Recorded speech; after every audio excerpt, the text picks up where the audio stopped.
Hello, I'm Rosalind Esch of dearreader.blog. Welcome to our Crime Scene podcast, which focuses on crime fiction writers.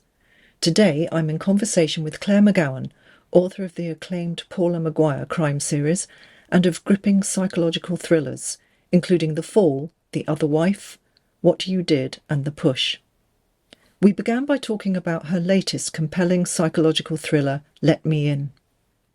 I just wanted to start by asking you about it feels like an unusual theme in it compared with your other standalones, your psychological thrillers, the witchcraft aspect of it, and there's this sort of I felt almost like a nod to sort of horror or ghost stories at the beginning, where a couple moves from city to country, dilapidated house, and then they find strange things like potions in the cellar and a puppet in the wall, and it's kind of frightening.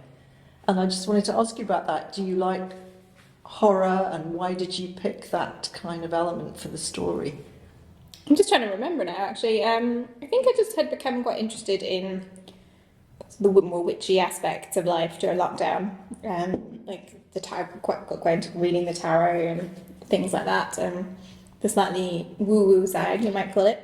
Sorry, my friends and I would call it.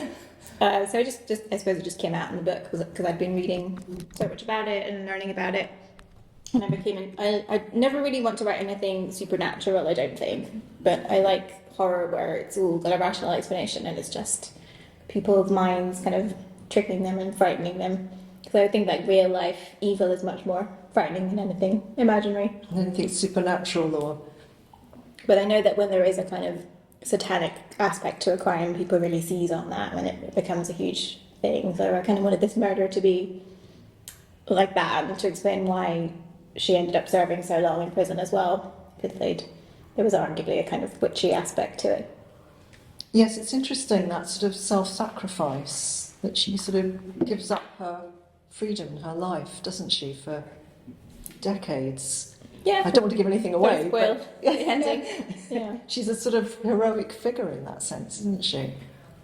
Well, she's a mysterious figure that she's kind of, you don't get to hear her point of view for quite a long time in the story, and she looms quite large. Is she kind of brutal killer? Is she an immoral woman, or has she had an affair with this man that she's ended up killing? If not, why has she killed him? She's a witch, people say. People don't trust her because she knows their secrets and she knows about herbalism and so on. So she wouldn't call herself a witch, Jana. She would call herself a healer. But some of the things that she does perhaps are a little witchy, and people fear her, I suppose, because of that, and they're afraid of her power. Yes, because she knows everybody's secrets, doesn't she? That's her power. And she's a strong woman, and she's a woman living on her own, or she lives with her invalid mother. And this is the early 80s, so she's kind of ahead of her time, really. She's very intelligent, but she has ended up not being able to use her full potential. Yes, because she's virtually running the school, isn't she, at times? But it's on a low pay grade, and when the new head teacher comes, he makes her feel that she is definitely below par in that sense. Yeah, so I suppose it's that clash between her sort of feminine, witchy energy, drawing strength from healing nature, and then he's the kind of male authoritarian energy instead, and they really do not get on at all. They clash from day one.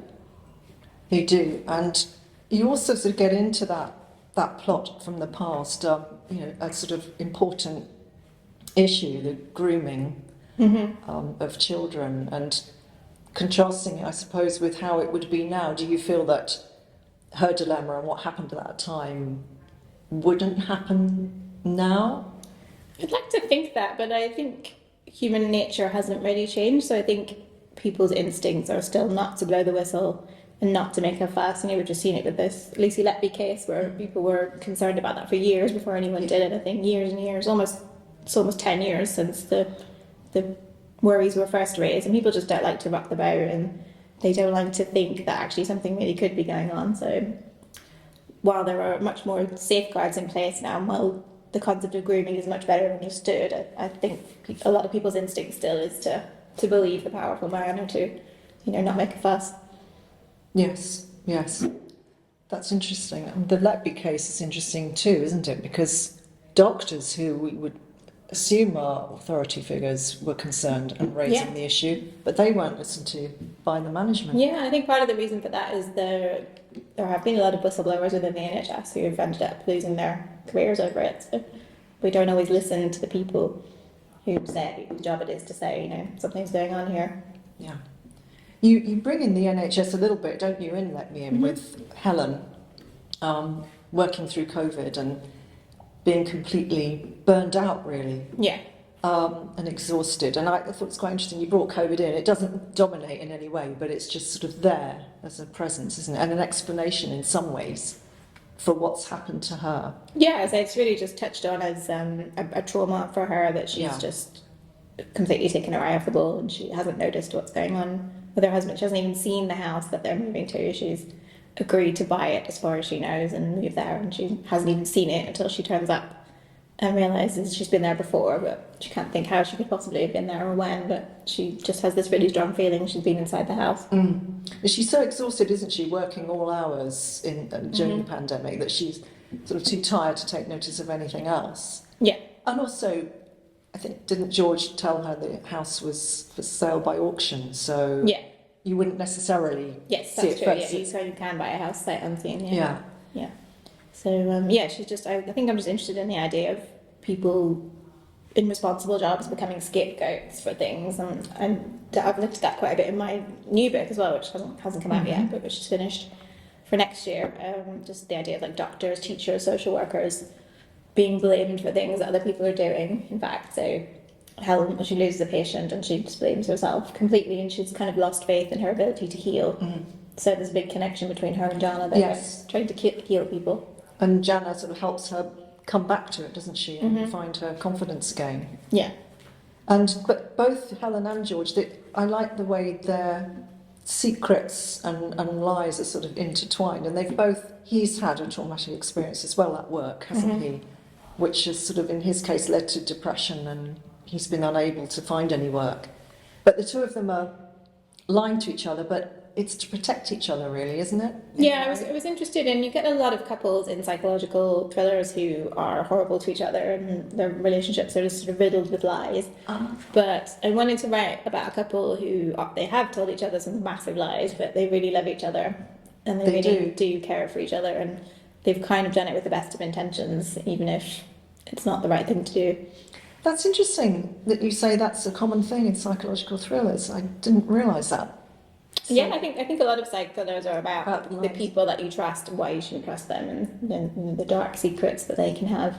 Yes. Do you really know them at all? That kind of thing. Yeah, that makes sense, because I thought there's quite a contrast in Let Me In with some of your other psychological thrillers, in that, as you say, the couple actually do love each other. And they've been together 20 years, but they still really care about each other. Whereas in some of the other books, I don't know, like Are You Awake, or The Push, or I don't know, What You Did.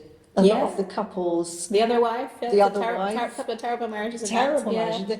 A lot of them are really dysfunctional and unhappy, aren't they? Although I do like to think in Are You Awake, Mary, they are eventually happy as well. They're just a bit stressed by having two small kids. But yes, no, they do. Stressed, I agree. At the end, there is hope that they're going to sort it out, isn't there? But a lot of them...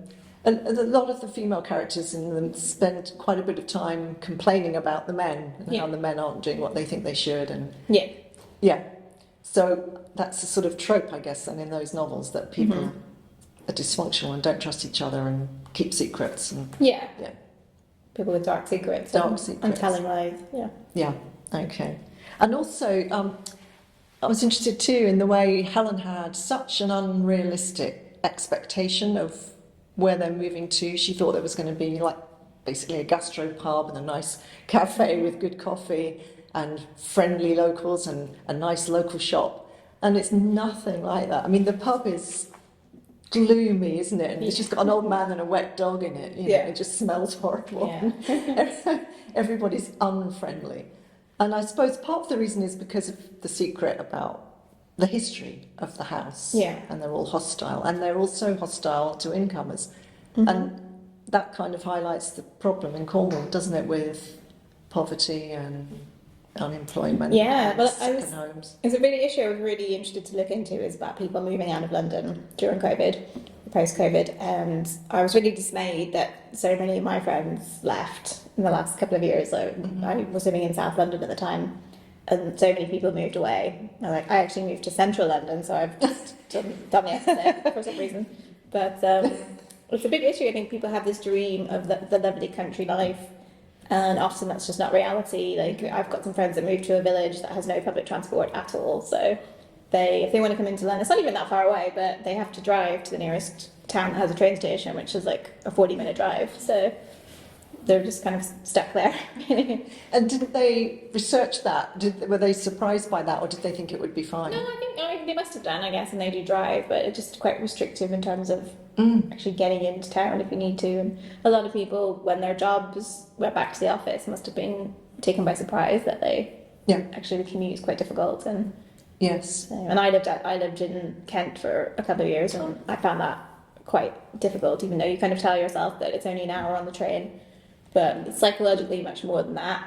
And if there's any bad weather of any kind, then you're just sort of stranded there, or any train strikes or things like that. Yes, and also the business with the phone signal, and that was really good, because I guess people who lived in the city, especially in London, have lived a certain kind of life, and they just can't continue that way once they go to the country. It doesn't exist. The infrastructure isn't there. And crime writers are always trying to find a way around the problem of mobile phones. Like, how do you, it just ruins a lot of your plots if people have phones. But actually, in large parts of the country, there is no reception.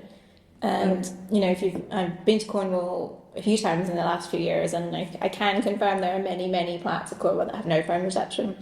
And for some reason, they're often where they have the car parks that you're supposed to pay on an app for your parking, even though it doesn't work. It's one of my pet peeves, just the stupidity of that. So it's quite isolating, really, isn't it, to move from an urban setting where everything's available. Yeah. And just even things like being able to get Deliveroo or stuff like that. Being able to get an Uber easily. There's that joke, isn't there, about Amazon in the book? Ordering a map from Amazon. I think you probably could get Amazon everywhere, to be honest, but other things I'm not so sure. But yeah, and it's also just for the locals, like they get priced out of their own villages, and these things like same friends that moved to the village actually. And this is not in Cornwall; it's just near London, but they have a really nice gastropub in their village. But it's too expensive for any of the locals to go to. It's like £20-30 for a main course, and it's not really. You can either cater to the locals or you can cater to tourists, and not really both. Yeah, because that's a debating point, isn't it, about second homers or incomers? Do they actually help improve the area? Because it's run down already and people are leaving and there are no jobs. So should they be resented because they might bring in new business and raise the sort of, economy locally? But it's a tricky thing, isn't it, if locals can't even afford the things they're offering? Yeah, and it's hard to be accepted in a village. I grew up in a village, and my parents had moved there, so we were never really considered to be properly of the village, even though I was born there. Outsiders. Yeah, it took a couple of generations to properly bed in. Okay. And also, one of the things that you seem really interested in all these books is, and it's an obvious thing to say, but it's missing persons. Why are you so interested in that? What appeals to you about that? I think because it's so many more unanswered questions than a murder victim. Like, you don't even know if they could still be alive. They could be fine. They could have engineered their own disappearance. Someone could have taken them. Could all just be some kind of misunderstanding. So I like the different possibilities that it gives, that perhaps someone is still alive. Yeah, endless possibilities. And different things for people left behind to come to terms with. Yeah. Like in the Paula Maguire series. She's driven entirely, isn't she, by her mother's disappearance. Yeah, and she can never grieve her mother because she doesn't even know if she's dead. Everyone's kind of assumed she's dead. There's no way to know, and she can't really make any progress in her own life until she knows what's happened. That's the hard thing about missing people, isn't it? Yeah. And I understand the majority of them do show up again on the whole. Is that right? Yeah, I think it's over 90% or something like that. I believe, as far as I know, there's like something like 1% of disappearances are murders, but there's still quite a lot of people. So, and then I read a non-fiction book about missing women in Ireland called the Vanishing Triangle, which is some women that have been missing for 30 years now from around Dublin. And I think if they were dead, if their families knew they were dead and could bury them, they would be able to deal with it in some way and just grieve properly. But as it is, it's just like suspended animation, so it's very cruel and it's hard to write about because there's just no evidence of any kind. So there's no body, there's no crime scene, nothing at all really. I want to read that book. And did you talked to families presumably, and was that hard? I mean, it must have been quite difficult. Yeah, I was trying to make it as not sensationalist as I could, but it's very difficult. It's difficult to write about missing persons in a true crime way just because there's basically no evidence. So I tried to look at it from a more kind of wider lens as to why did this happen and why did nobody make any connections between them? Are there any connections? Was there a serial killer and nobody figured it out? And there was a lot to unpick. Do you have your own theory about what happened? Well, I ended up sort of believing that not all the cases were linked, actually, that like half of them it's fairly obvious that there was a fairly obvious suspect who was in most cases a partner or ex-partner, and they were just never convicted, and that's another scandal in itself. But even when there was a history of violence, they weren't convicted. But I ended up thinking that there probably was a serial killer as well. It was just, I thought maybe the cases weren't grouped quite right because there were a number of murders as well in the same area, just in the same years. Where they just did happen to find the bodies. So I think that probably some of those are linked to the disappearances, but they just have never found the bodies. They've never found All of them, no. any of them, except. There've been a few bodies found, but they're not usually linked to these spate of missing women. So that was my eventual theory, was that some of those bodies were actually connected, but they just hadn't found the other bodies yet. And is the case still open, in effect? Yeah, so they're not officially linked either. They just, at the minute, they're being treated as just a series of missing persons cases, and some of them have been declared murders, even though they don't have any body to go off. So yeah, still alive, and they're still looking. Presumably, you think that it tells you a lot about cultural attitudes at the time, or social? Yeah, it was quite shocking actually that a lot of the women's family would say to the Irish police, the Gardaí, my daughter's gone missing, and they would be told, oh, she's probably gone off with a man, or maybe she killed herself. And then the families would kind of be like, well, where's the body then? Like, you can't bury your own body if you've killed yourself. And, it's just a lot of assumptions made about people's mental health. And if people were sexually active at all, then it was just considered that they would, run off with a man and leave their child behind in some cases. So, yeah, there's a lot of misogyny and a lot of assumptions being made. So it's a bit like it's obviously different, but from, for example, murders of prostitutes have notoriously been neglected, haven't they, and not looked into properly because they're considered to be, Well, a lot of people say when I talk about the book, a lot of people would say that their first question was, were they sex workers? So really, I think I think people like to think that if you get murdered, you're probably doing something to deserve it, but that's just not true. Actually, most women are murdered by someone they know, their partner, an ex-partner, family member. Quite a lot of women seem to be murdered by their sons. That seems to be quite common for some reason. So, yeah, so that's the most common thing, sadly. Are you equally interested in missing boys and missing men? Because I think more men and boys go missing than women, don't they? I don't know. I wondered if you'd be interested in a case like that, a slightly different angle. Yeah, it's interesting actually because there's a lot of talk about why is crime fiction always focusing on female victims, and I do think there's something more emotionally resonant somehow in our culture about female victims, and that shouldn't be the case, but it is. So yeah, I'm trying to think now. Have I ever written about? So I did some of the Paula books. So there were missing men in those. But. Yeah. But that's interesting. You're right. I think in the media they make more of it, don't they? Particularly if it's a pretty child or a pretty young woman. A white girl. Yeah. Yeah, they like all of that. But if it's just some sort of dishevelled teenage boy, they might not be interested, or they might think, well, he's into drugs or gangs, and so Or men, I think sometimes often have fewer social bonds, so they might Yeah. think it's just easier for them to slip away. Yeah. Yeah. Yeah. Well, maybe you'll write something about that as well. Yeah, I've been sort of waiting to find another case that I so obviously connect with, and I haven't so far. And the Vanishing Thread just came about because my publisher said, "Do you know of any true crime cases that interest you?" And I immediately said, "Yeah, there's this one." So I'd obviously been thinking about it for quite some time, but I haven't come across anything else like that so far. I think definitely writing fiction comes much more naturally to me. I was going to ask you that. Do you obviously prefer that to true crime on the whole? Well, it's easier for me. A lot easier to make it up. So.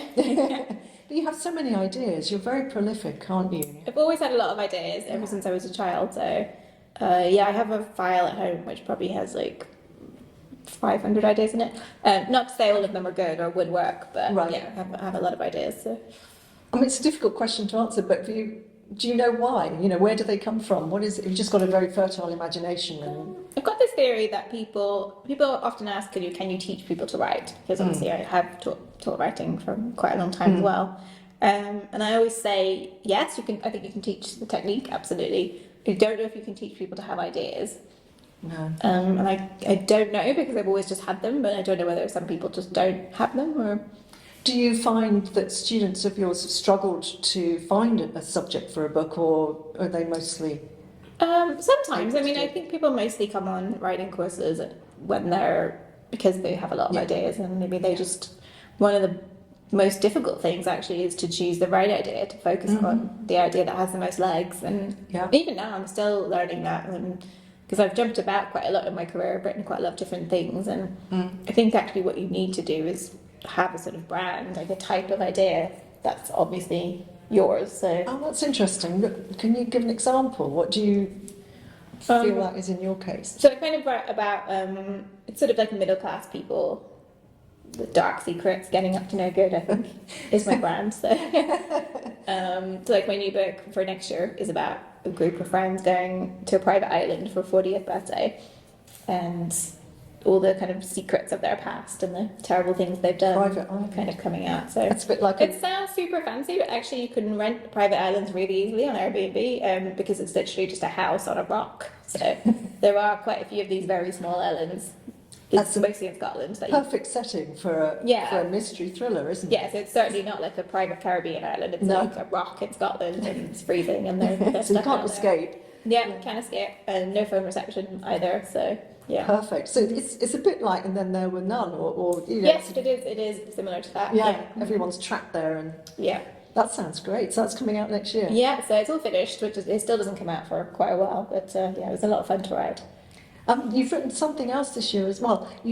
I really enjoyed This Could Be Us. Oh, thank you. Really enjoyed that a lot, and that's different again from a lot of your books, isn't it?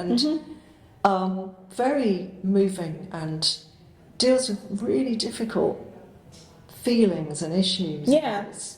Would you like to tell me about that? So I've been working... This is the book I've probably been working on the longest. I wrote most of it, or I wrote about half of it probably in 2011. As long ago as that. Which was even before my first book was published. It had been sold, but it hadn't come out yet. And I remember thinking, I can't do this justice right now. I don't have the skills. So I sort of put it away, and then occasionally I would take it out and look at it and go, no, still don't have the skills. And then we had lockdown, and my way of dealing with that was to write a lot. So I ended up writing 4 books that year. 4? One of them was I wrote like a parody of Pride and Prejudice with my friend. I haven't read that one. Which was super fun. And again, we've been talking about doing this for like 10 years, and I was like, it's time, Sarah, let's do it. And then we managed to sell it as a book, which was great. Brilliant. But This Could Be Us was called something different then, but I dug it up and I was like, I'm actually going to finish this. And don't know if I think I was like, do I now have the skills? I like to think so. It's very different than it would be. The whole structure, for example, I wouldn't have known how to do the structure. Like Is that what it was? It's quite intricate. Yeah. So I couldn't find a way to do the sort of cutting between past and present. Yeah. But I found it, and I finished it. I managed to sell it, but it's based on, not based on, but it's inspired by my own family. I have a disabled brother, and just the difficulty of having someone profoundly disabled in your family. Yeah. for the parents and for the other children. And yeah, so it follows the family from 2002 to 2022. So it does actually deal with COVID, which is probably the only thing I will ever write that's actually about COVID. I never say never. It's quite significant too, isn't it? I feel like everyone's really sick of it, so actually no one's really writing about it, which is interesting.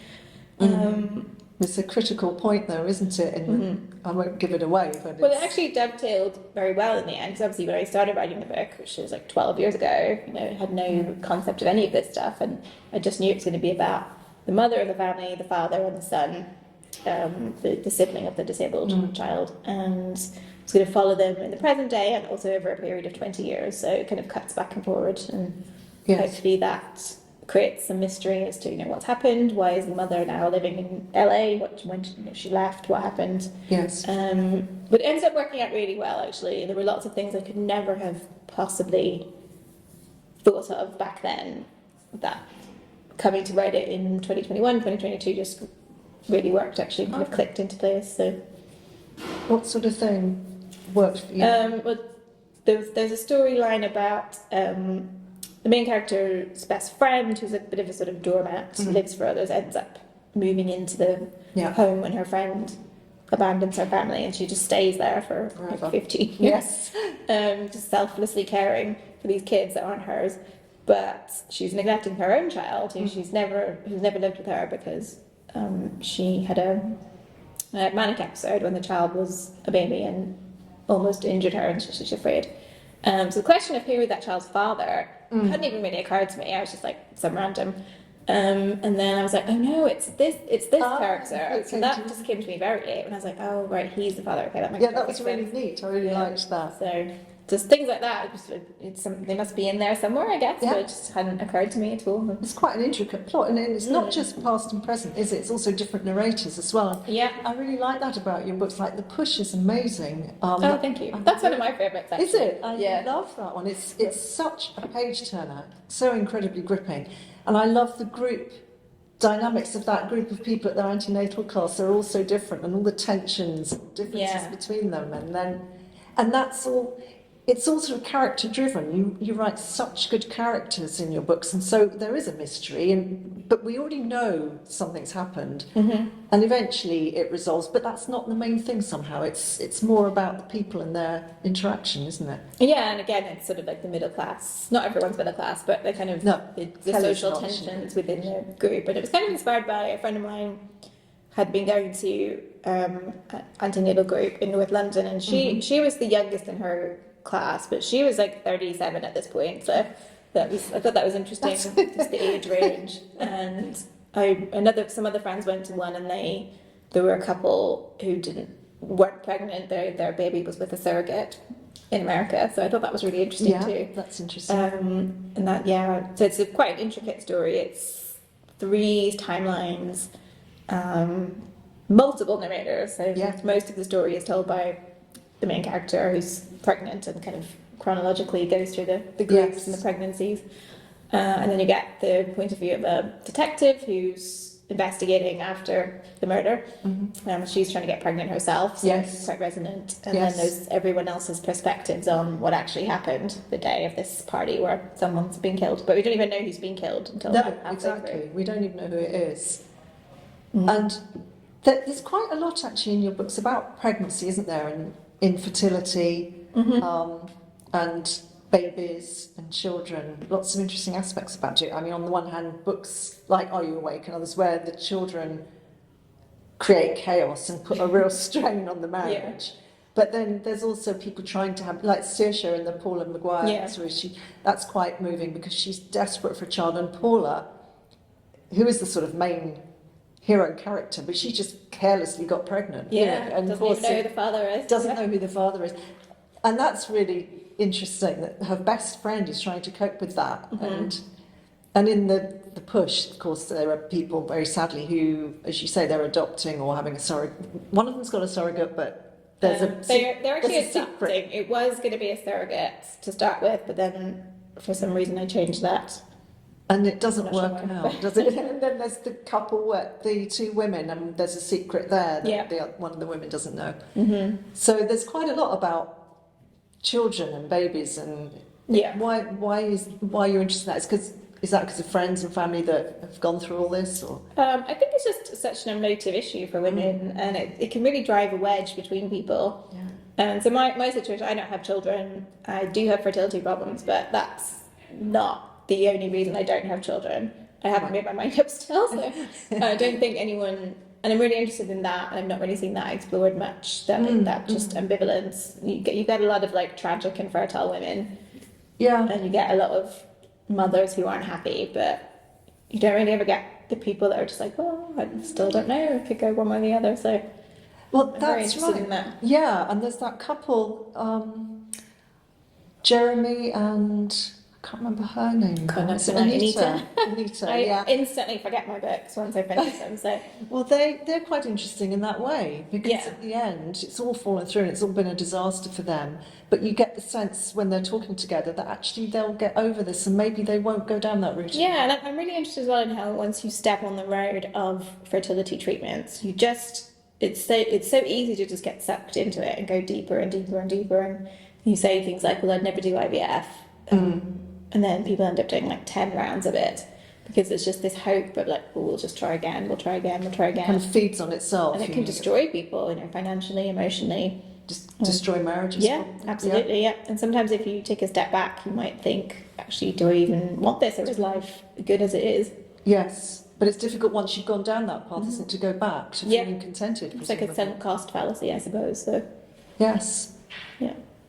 Okay, that's interesting. But I think the main reason I read about it so much is just it's just a very, I was going to say fertile, that's a bad pun. Just a very sort of juicy area for It tension is. and Yes. emotions. Yeah, and to go back a bit, when you were talking about Olivia in This Could Be Us, and how she devotes her entire life to someone else's children and neglects her own daughter, and that has its repercussions later, doesn't Yeah. it, with the daughter? So it's a sort of, I like that you're exploring different ways of people abandoning children but Yeah. yet still caring. And the main character, Kate, does a similar thing. And I found it quite powerful and quite shocking at the end when she comes over from LA and refuses to go and see her own disabled child. Yeah, But then gets a phone call about a teenage girl in America, yeah, her stepdaughter. her stepdaughter, although kind of, she Yeah. isn't. And she just flies away to help her, leaving her own son who needed her Yeah. at that moment. It's easier to be a mother sometimes to someone else's children. To someone else's children. That's a very interesting. I've never really read something like that before, where that's a. I think theme, the idea of a woman leaving her children is very taboo still, but actually I've now spoken to quite a few people, and I personally know several people whose mothers did leave. So it's actually not as uncommon as you would think. But it's an interesting twist to have them then mothering some other child Yeah. other than their own. And you're quite clear that Kate never loved her own children. Yeah. But she seems very attached to Trixie. Yeah, So it's kind of odd, and you sort of thinking about different forms of family and what that means, or how you get attached to yeah, people. that was kind of my theme was what is a family, and then can you remake your own family out of the ruins of your biological one? And also I like that you don't have things always tidied up at the end. There are sort of open endings, aren't there? Just couldn't really think how to end it. So just leave, Is that what it is? I'll just leave it. on the cusp. I just think I just didn't want to end it because they were supposed to be so real for me. So, Yeah, you're not sure at the end of that one whether Kate and Connor will stay together. And but the trickiest one was Adam and Delia, who've just discovered that Yes. she's pregnant. And they're very young; they're only 20 and 21. Yeah, And he is a carrier of the same genetic condition his sister has, so the baby might have it too. And I just didn't know how to end that, and really, really, really strongly did not want to suggest that people should go through with pregnancies that they don't want. I'm like massively pro-choice probably because of my family's experience, and I was probably nudged to make it a bit more hopeful than I wanted to in that one. Oh. I just wanted, I suppose it's kind of been left as they decide not to get the test that day, but they still might. but they still might. I think they still will, in my head. And you don't know what they'll do with that result either, really, do you? No, but I think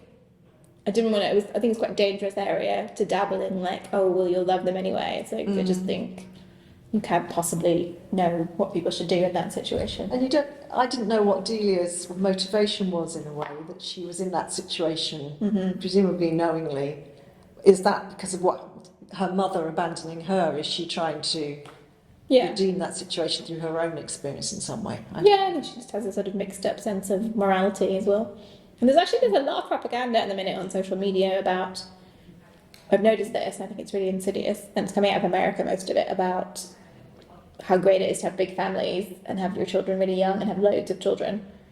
Right. And it's a weird sort of throwback to like traditional wife and mother roles for very young women in their early 20s. So it's that's something that's going on that I've noticed. And you also leave the Paula Maguire series open, and I just wanted to ask you, if you're probably sick of this, but would you ever consider returning to that and resuming that series? I think I would, if they were doing well enough that I thought there was an audience. So there's a TV adaptation kind of in the works. So if that ended up happening, it's not been greenlit, but there's a script that's been written. Right. So if that ended up happening, I would probably think about it. Yeah. How do you know about how certain these things are? It must be really difficult as the writer when you're hoping that there'll be a series. I mean, how involved? It's really difficult, and it's impossible to plan because I think some older crime writers with long running series, I think it took quite a while often for the series to take off, and their publishers just stuck with them. And I don't think that would happen nowadays. I think you kind of have like 2 books to prove yourself. Really? And then there's this sort of diminishing returns. If a series hasn't taken off, then it's not going to take off probably by book 3 or 4. So you may as well sort of cut your losses and write something else. Really? But I was pleased with how I wrapped it up. Yes. And I'd have to think about, because all the kind of issues in her personal life are sort of dealt with, so yes. I'd have to think about what would be the story. Of course, there's the outstanding issue, isn't there, of Maggie's father and not telling the truth. Yeah. And that's arguably quite a bad thing to do. Yeah. I did feel uncomfortable with that at the end, that he still didn't know, and he should be allowed to know, and she hasn't done it, and she's always got a reason, an excuse. Oh, it's not the right time because, and you can understand that, but there's never going to be a right time. And I'd be interested if you carried that on, what you would do with that. Yeah, and I think I have more of a sense now of how actually she shouldn't really have done that.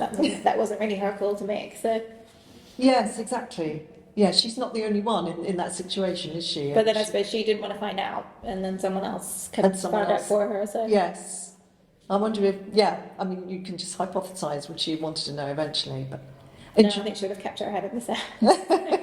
She's quite chaotic, isn't she? Yeah. Oh well, I'll look forward to seeing the series if it gets to television. Yeah, I hope so. People have often said over the years it would make a good series. It really would, and it's just that bit different, isn't it? I know there's a lot of drama coming out of Ireland and Northern Ireland now, isn't there? But it's a really fertile area for having mysteries with past crimes, things unresolved. You really get across in that series how hard it must have been for people to live with the Good Friday Agreement, which was a great thing, obviously, in its way, and was necessary, and thank God there was peace, blah, blah, blah. But people actually have to see people walking down the street who may have murdered someone in their family. And actually, there's still a lot going on. Like, it doesn't really get reported over here, but there's a lot happening still, so... From breakaways of groups who are still fighting? A lot of incidents of shooting, bombing still, Really? Quite a lot for a small population. Quite a lot of cases where people were assassinated for previous crimes, sometimes by hired hitmen. Yeah. Old informers still being tracked down, killed for what they did like 30, 40 years ago. All these cases about whether or not soldiers can be prosecuted for unlawful killings during the Troubles. So it's just all still a bit of a mess, really. What was that like? What was that like for you? I don't know how old you were growing up in that, and how aware you were of what was going on. Very, So I was 16 when the Good Friday Agreement was signed, and very, very politically aware. I think most children were during the Troubles. I used to remember when Margaret Thatcher died, someone said, oh, someone same age as me said, oh, that's ridiculous. Like, nobody our age would even remember that. And I was like, I really remember all of it. I remember it very clearly. I remember the day she got ousted, and couldn't have been more than 9 then, but I remember it very well. So you were very politically aware at a young age. Because if you'd watch the news and you knew that probably every day someone else would be killed, so you'd be kind of turning on the news every night just with dread, thinking like, what's happened now? Was it frightening personally, or did you feel like removed from it, but it was just horrifying to see it going on? It was very frightening. Yeah, so I grew up in a really small village, and it's a very Catholic village, so there wasn't much conflict actually where I lived, but there were a lot of soldiers, so quite often me walking home from school and see soldiers with massive guns, and that was a really normal sight. And you knew that if they accidentally shot you, nothing would happen, because that did happen quite a lot. So they accidentally shot some kids and teenagers, and nothing happened. Didn't even have to leave the army. Yeah. And was that near you, or do you mean another? No, especially near, but like it's a really small place, Northern Ireland, so everywhere's kind of near. And we had a few bombs. Like we had a bomb in the next village over, the police station in the biggest town, which is 10 miles away. That was bombed with a mortar in the 90s, and I think 9 people were killed there. So it's just stuff like that happening all the time. That must have been very difficult, and I'm surprised. I didn't realise that a lot of things aren't being reported now that are still going on. We occasionally get them reported. We do hear some cases, but obviously there's a lot more than we're being told. Yeah, I mean, quite a lot of people still get shot. Like, usually they don't die, but like punishment shootings in the knees are still really common. And last time I was home last year one time, and somebody had broken into a house and shot the son of a politician. I think not fatally, but still, like that didn't get reported over here as far as I know. So there's a lot of guns still around. Yes, there must be, actually, even though they're supposed to be put beyond use, but obviously there are still a lot. Well, I found it in the news back home, and there was a court case, I think, last week, where it was a man and his daughter's like early 20s, were both convicted of plotting a real IRA plot, so that's all still happening. And there are a few breakaway groups, aren't there? There's the real IRA, and then there are others. I don't know all the names. Usually they're just a few fanatics, but they can still do a lot of damage. Yes. It's all, and it's kind of increasingly tied up with organised crime, like other types of crime. Yeah. I think people are trying to understand it, and people sometimes say that they like the Paula books because it helped them to understand what was going on and the complexity of it. It did, and you have a good mix, don't you, of people in, say, Guy's team of Catholic and Protestant, and how they have to rub along, and they've got their own family histories, and they all have to coexist. And that's deliberate. It's because they're always trained, in every public body, they're always trained to rigorously balance things. But everyone has their sort of ghosts, don't they? And something might come back to get them. And I thought that Bob was an incredibly moving character, and I didn't expect that. And the way you did it was really clever. So at first you just think he's a bit grumpy and a bit of a bigot. But the thing in that series that really got me and really moved me was when Paula visits him at home. Yeah. And then she sees his wife with this adult disabled son, so disability again. That was incredibly powerful. And I didn't, even that aspect of him knowing something of what had happened to her mother, that never occurred to me either until quite far on. And I was like, oh, right, okay, yeah, that's why that's happened. Yes, and he obviously was sort of had a sweet spot for her, didn't he? Yeah. He was sweet on her, but obviously didn't overstep the mark at all. Yeah, sort of distantly in love with her. Distantly in love and behaved himself, But it's very touching. But I do like that series because it has that extra dark layer to it because of all the troubles.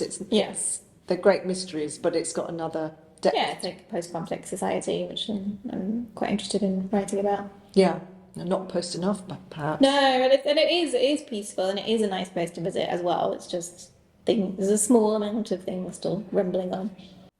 Thank you for listening to part 1 of this interview with Claire McGowan. Look out for part 2 coming soon.